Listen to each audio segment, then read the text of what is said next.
Hi, boys and girls.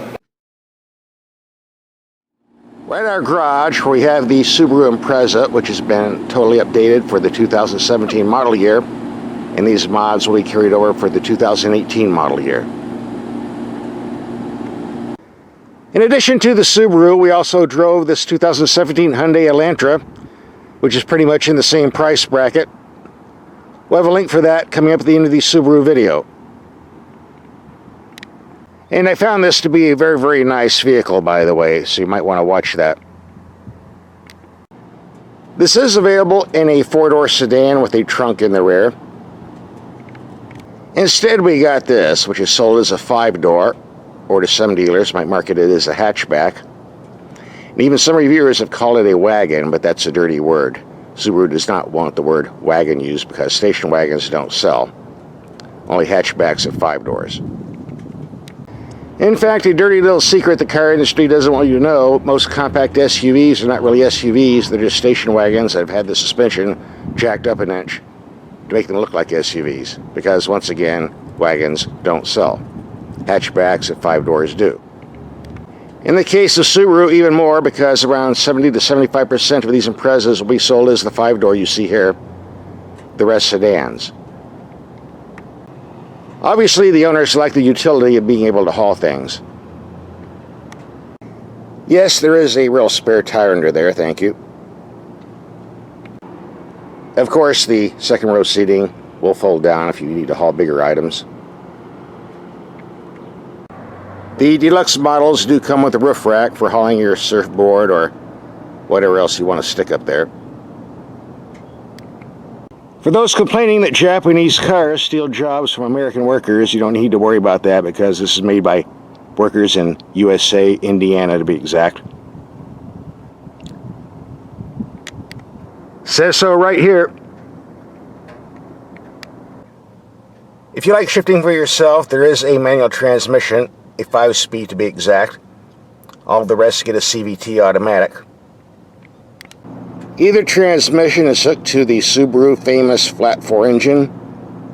Very low, very wide. A very proven design they've been using for decades. Starting with the 2017 models, horsepower has been bumped up to 152. Says this is a partial zero emissions vehicle, whatever that means. I guess there are partial zero emissions when the engine's turned off. Bad joke, I get it. The entire drive line is an all-wheel drive system for maximum traction on icy roads and sand. Fuel economy is listed at 28 mpg to 37 mpg. I've been driving this in the city in pretty heavy traffic and getting, well, in the low 20s, which isn't that good. That all-wheel drive can put a strain on the system if you use it quite a bit, but we're going to take this out and do a lot more driving and see if we can improve those figures. And from past Subaru driving, I'm sure they will go up. Since excellent fuel economy is a Subaru selling point, you might want to stay tuned for those tests. But before we do, you know, one of the things that we perform on our videos are headlight tests. So we're going to turn off the lights, take it out in the dark, and see how they perform. And we'll do that right now. Okay, we're turning out the lights on the outside so we get the headlights going on the inside. So let's see what type of performance we get. Here we have the headlights on a wall 100 feet away. Adequate enough. High beams. Pretty bright. Here we have the high beams on a building 300 feet away. There's a chain link fence in between. Adequate enough. Go to low beams. Again, adequate enough. Not the brightest I've ever seen, but a good wide spread. By the way, the wide spread is due to the fog lights that are underneath the headlights. Right below there.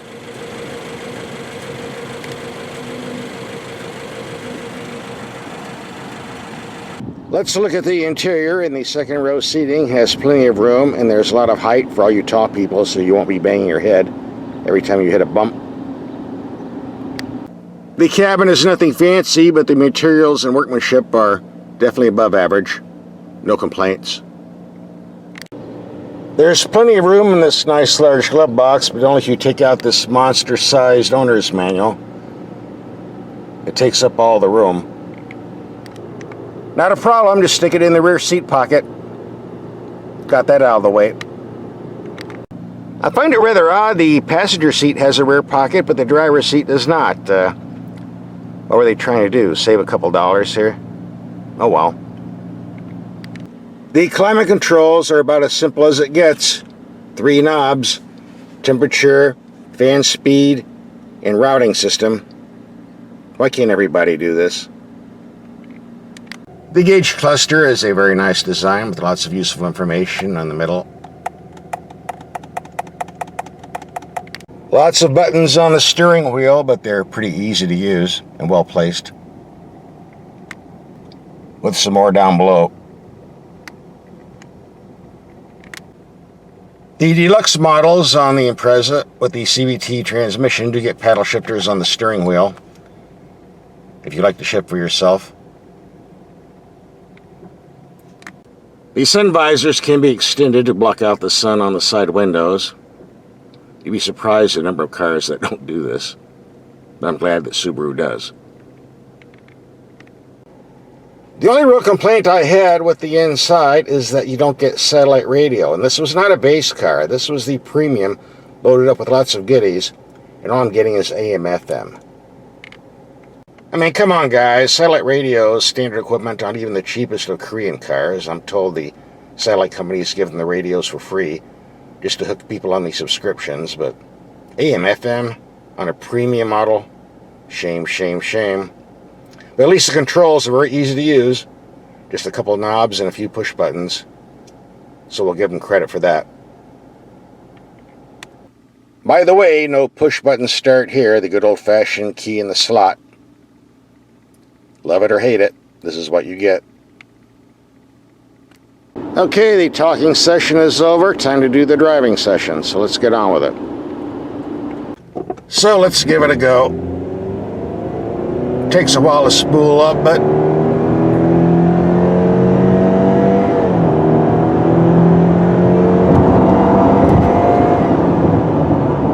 more than adequate. And these brakes feel perfect. No complaints there.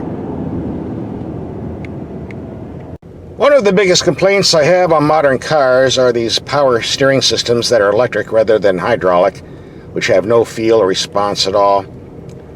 I don't know if this is electric or not, but I do know the power steering on this vehicle is excellent. Quick, responsive, good feedback, good feel. And there's a good reason, because they took the power steering system out of the Subaru BRZ sports car and put it in this car. So there you go.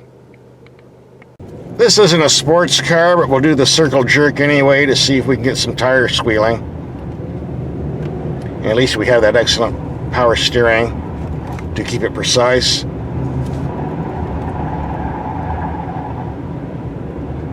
Looks like that all-wheel drive's doing pretty good. Couldn't spin it out, I'm impressed. I tested a Hyundai Elantra last week and said it was one of the smoothest small cars I've ever driven, but with this Subaru, it looks like we have a tie because I've driven this for several days, and it's rather smooth as well. I'm told the 2017 models have a 70% stiffer body structure, and I believe it. So let's try it out on some speed bumps, doing around 30 miles per hour, and see what happens. Ooh, that was smooth. Another smoothie. I'm not even hearing the thumping, but here comes the nasty one. We'll find out for sure. Wow. Very impressive. Actually, it did better than the Hyundai Elantra. So, first place for this one thus far. For the rest of this video, we're going to concentrate on the fuel economy. So we'll get started on that right now. This is our first fuel economy test on the Subaru. We were averaging around 60 to 65 miles per hour on the expressway. And there you go. 38.8 mpg. I think that's the best we're going to see, but we'll be doing more. This is going to be our second fuel economy test. We're going to do about 50% of our driving on this expressway at around 60 to 65 miles per hour. We'll be doing the rest of the driving in hard city traffic. Okay, 27 miles of mixed commuting. There we go, 29.3 mpg. And yes, we did reset the computer before each trip. If you do a lot of trips on the expressway, you'll like this vehicle. It's very smooth, very quiet with lots of insulation. The whooshing noise you hear is from the air conditioner because it's a bit hot today and I have the fan on. The only drawback I can see is the front end has a tendency to wander when you hit that speeds over 60 miles per hour, but I don't know if that's the car or maybe the fact that it's been abused, because this car's been through around 20 to 30 auto riders with a rough 4,500 miles, and who knows what they did to it. But the fact we have all that abuse and no rattles or squeaks shows that the build quality is excellent. The base Impreza starts around $18,000. This was the deluxe premium super duper model, which includes about everything, except of course satellite radio, which will hit you up over $25,000. So here's my take on this Subaru Impreza. If you're looking for a quality car at a reasonable price and you need all-wheel drive for traction, this is certainly worth a look. If you don't need all-wheel drive and looking for something different, you might want to see the video we did on the Hyundai Elantra last week. Same price bracket, a little bit better fuel economy, and a better warranty. So here's that video if you want to see it.